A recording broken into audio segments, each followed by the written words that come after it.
Baghdad की गलियों में सुबह की पहली किरणें फैल रही थीं। बाजारों में हलचल शुरू हो चुकी थी। इब्राहिम, जो एक ईमानदार और नेक व्यापारी था, अपने छोटी सी दुकान पर बैठा था। दुकान में हर तरह के सामान मिलते थे, कपड़े, मसाले और कुछ बेशकीमती जवाहरात भी। लेकिन उसकी सबसे बड़ी पूंजी थी उसकी अमानतदारी। इब्राहिम की ईमानदारी की चर्चा पूरे शहर में थी। लोग उस पर इतना भरोसा करते थे कि अक्सर अपनी कीमती चीजें उसकी दुकान पर अमानत के तौर पर रख जाते। एक दिन एक अमीर सौदागर, जिसका नाम हारून था, इब्राहिम की दुकान पर आया। वह बहुत परेशान लग रहा था। इब्राहिम भाई, मैं हज के सफर पर जा रहा हूं। मेरे पास कुछ सोने और चांदी के सिक्के हैं। मैं चाहता हूं कि जब तक मैं लौटूं आप इसे अपनी अमानत में रख लें। इब्राहिम ने मुस्कुराकर कहा, भाई, यह मेरी जिम्मेदारी होगी। आपकी अमानत आपके लौटने तक सुरक्षित रहेगी, इंशाअल्लाह। हारून ने एक भारी थैली इब्राहिम को सौंपी और हज के लिए रवाना हो गया।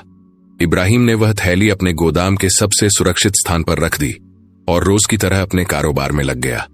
लेकिन किसी को नहीं पता था कि इस अमानत के कारण इब्राहिम की जिंदगी एक नई परीक्षा में पड़ने वाली थी।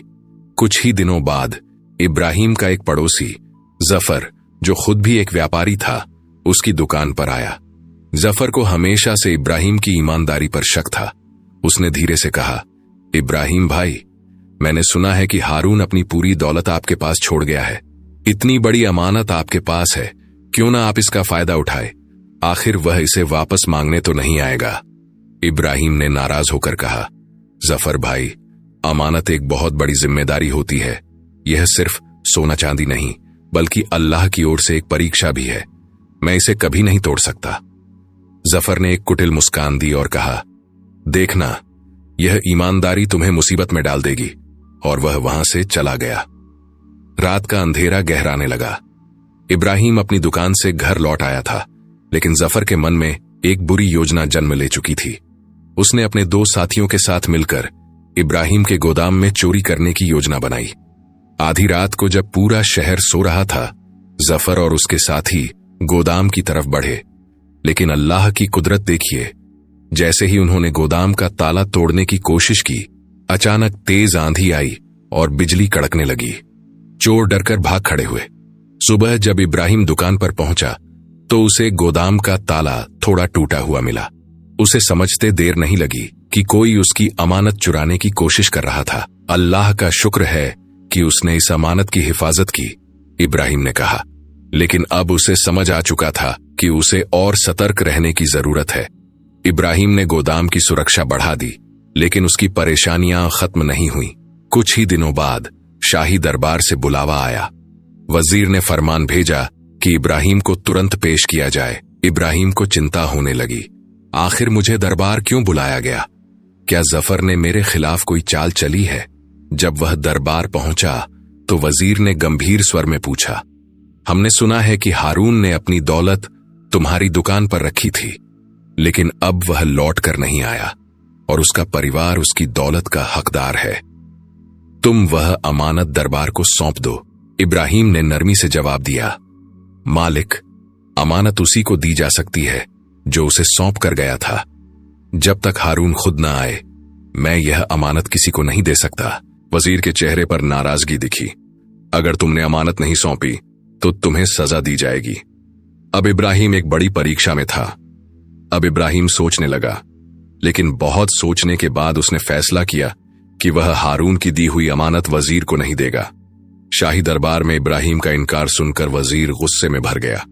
उसने सिपाहियों को आदेश दिया कि इब्राहिम को कैद कर लिया जाए। इब्राहिम को बंदी गृह में डाल दिया गया, लेकिन उसने अपनी सच्चाई और अमानतदारी नहीं छोड़ी। इस बीच शहर में यह खबर फैल गई कि ईमानदार व्यापारी इब्राहिम को राजा ने कैद कर लिया है। लोगों में हलचल मच गई। कई व्यापारी और आम नागरिक उसके समर्थन में इकट्ठा होने लगे। इसी दौरान एक अजीब बात हुई।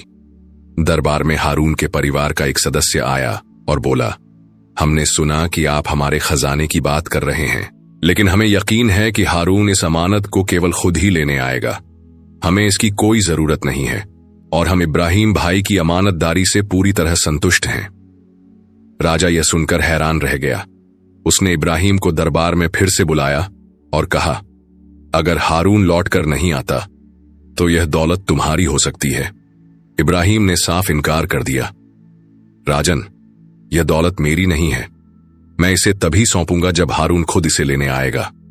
यह मेरे ईमान और अल्लाह की दी हुई जिम्मेदारी है। राजा ने इब्राहिम की ईमानदारी को देखकर उसकी रिहाई का आदेश दिया और कहा, ऐसे ईमानदार व्यक्ति हमारे राज्य के लिए आदर्श हैं।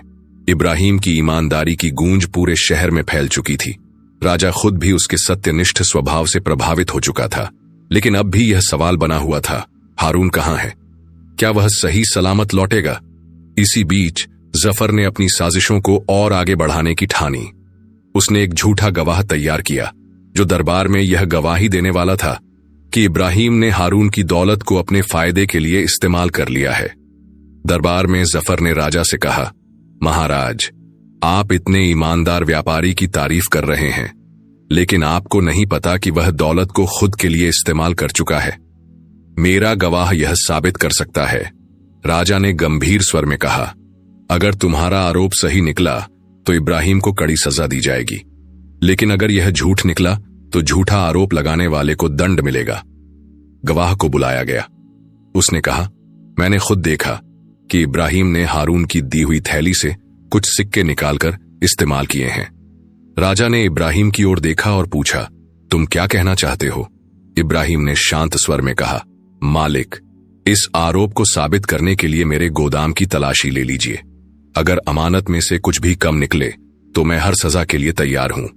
राजा ने तुरंत सिपाहियों को आदेश दिया कि इब्राहिम के गोदाम की जांच की जाए। जब गोदाम खोला गया तो हारून की दी हुई थैली ज्यों की त्यों पड़ी थी। उसमें एक भी सिक्का कम नहीं था। राजा ने गुस्से से कहा, जफर, तुमने झूठा इल्जाम लगाकर एक ईमानदार व्यक्ति की बेइज्जती की है। तुम्हें इसके लिए सजा मिलेगी। अब जफर घबराने लगा। उसे अपनी हार साफ दिख रही थी। लेकिन ठीक उसी समय दरबार के द्वार पर एक व्यक्ति प्रकट हुआ। वह कोई और नहीं बल्कि हारून खुद था। जैसे ही हारून दरबार में दाखिल हुआ, पूरा माहौल बदल गया। राजा और दरबारियों की आंखें हैरानी से फैल गईं। इब्राहिम की आंखों में राहत की चमक थी, जबकि जफर के चेहरे का रंग उड़ चुका था। हारून ने आगे बढ़कर कहा, सलाम महाराज, मैं आपकी अदालत में इस सच्चे इंसान की ईमानदारी की गवाही देने आया हूं।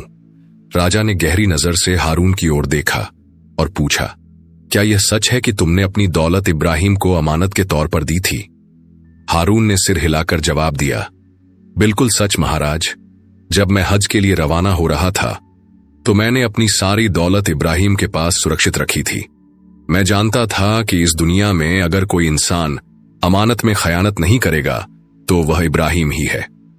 राजा ने गुस्से से जफर की ओर देखा और गरजते हुए कहा, तो फिर यह झूठा इल्जाम क्यों लगाया गया? इब्राहिम ने आगे बढ़कर कहा, महाराज, जब कोई इंसान ईमानदारी की राह पर चलता है तो उसे कई परीक्षाओं से गुजरना पड़ता है। जफर ने मेरी परीक्षा लेने की कोशिश की, लेकिन अल्लाह ने मेरी सच्चाई साबित कर दी। राजा ने तुरंत जफर को दंड देने का आदेश दिया। उसे शहर से निकाल दिया गया और उसकी सारी संपत्ति जरूरतमंदों में बांट दी गई। इसके बाद राजा ने इब्राहिम की ईमानदारी से प्रभावित होकर उसे अपना व्यापारिक सलाहकार नियुक्त कर लिया और पूरे राज्य में घोषणा करवाई कि जो अमानतदार होगा वही असली ईमान वाला होगा। हारून ने इब्राहिम को गले लगाया और कहा, भाई, आज तुमने साबित कर दिया कि सच्चाई कभी हार नहीं सकती, नहीं दुनिया में और न ही आखिरत में। इब्राहिम की ईमानदारी और सच्चाई अब पूरे राज्य में चर्चा का विषय बन चुकी थी। राजा के दरबार में उसे सम्मानित किया गया और व्यापारियों में उसकी साख पहले से अधिक बढ़ गई। लेकिन इब्राहिम की परीक्षा अभी खत्म नहीं हुई थी। कुछ दिनों बाद राजा ने इब्राहिम को बुलाकर कहा, मैं चाहता हूं कि तुम मेरे व्यापारिक मामलों को संभालो, क्योंकि तुम्हारी सच्चाई पर मुझे पूरा विश्वास है। इब्राहिम ने सिर झुकाकर विनम्रता से कहा, महाराज, यह मेरे लिए बड़े सम्मान की बात है, लेकिन मैं बस एक साधारण व्यापारी हूं। अगर मैं आपकी सेवा कर सकता हूं तो यह मेरा सौभाग्य होगा। राजा मुस्कुराया और उसे अपने व्यापारिक मामलों का मुख्य देखरेखकर्ता बना दिया। लेकिन इस फैसले से कुछ दरबारी असंतुष्ट थे, खासकर वे लोग जो पहले से राजा के करीब थे। वे नहीं चाहते थे कि इब्राहिम को इतनी ऊंची जगह मिले। उनमें से एक, जिसका नाम नासिर था, मन ही मन इब्राहिम से जलने लगा।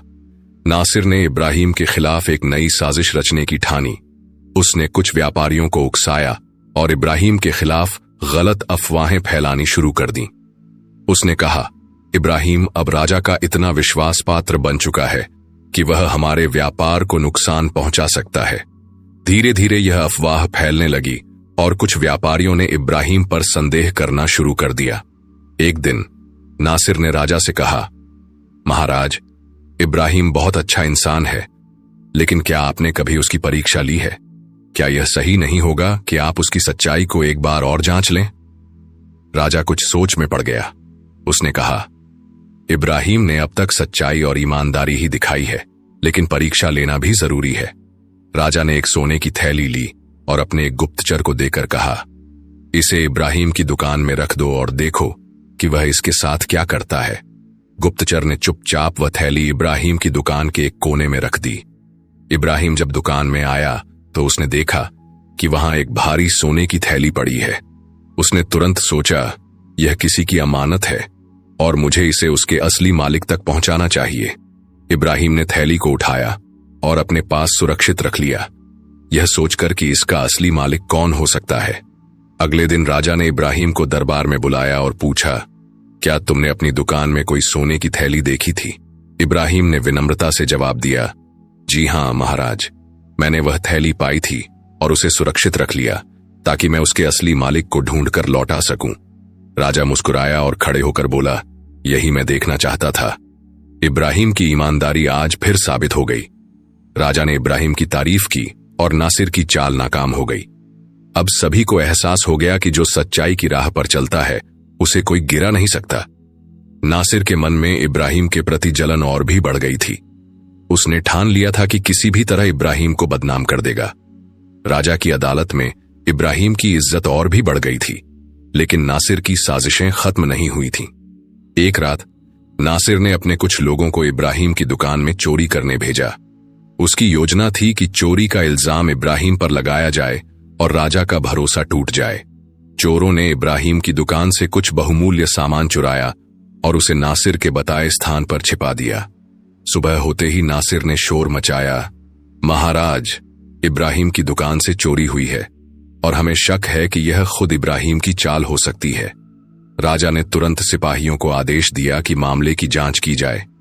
जब जांच की गई तो चोरी का सामान एक पुराने मकान में मिला, जिसे नासिर ने पहले ही तैयार कर रखा था। नासिर ने चिल्लाकर कहा, देखा महाराज, यह सब इब्राहिम की साजिश है। वह आपकी अमानतदारी की कसौटी पर खरा नहीं उतरा। राजा ने इब्राहिम को बुलवाया। जब इब्राहिम दरबार में पहुंचा तो वह शांत था। उसने कहा, महाराज, मैंने कभी किसी की अमानत में खयानत नहीं की। मैं अल्लाह को गवाह बनाकर कहता हूं कि यह चोरी मैंने नहीं की। राजा सोच में पड़ गया। उसने कहा, इब्राहिम, तुम्हारी सच्चाई पर कोई शक नहीं कर सकता, लेकिन यह मामला गंभीर है, हमें गहराई से जांच करनी होगी। राजा ने अपने खास जासूसों को हुक्म दिया कि वे इस चोरी की तह तक जाएं। जासूसों ने पूरी रात तहकीकात की और नासिर के चोरों में से एक को पकड़ लिया। जब उससे कड़ाई से पूछताछ की गई तो उसने सारी सच्चाई उगल दी। उसने कबूल किया कि नासिर ने उसे इब्राहिम को फंसाने के लिए यह सब करने को कहा था। सुबह होते ही राजा ने नासिर को दरबार में बुलाया और उसे सबके सामने शर्मिंदा किया। राजा ने कहा, तूने सोचा कि सच्चाई को झूठ से ढक देगा? नहीं, सच्चाई की रोशनी कभी बुझती नहीं। राजा ने नासिर को उसकी साजिश की सजा दी और उसे राज्य से निकाल दिया। राजा ने इब्राहिम को गले लगाया और कहा, तुम्हारी ईमानदारी ने तुम्हें फिर से बचा लिया। सच्चे लोग हमेशा जीतते हैं। इब्राहिम ने अल्लाह का शुक्र अदा किया और कहा, जो अल्लाह पर भरोसा करता है, अल्लाह उसकी हिफाजत करता है। अब पूरे राज्य में इब्राहिम का सम्मान और बढ़ गया। उसकी ईमानदारी और सच्चाई की मिसालें दी जाने लगीं।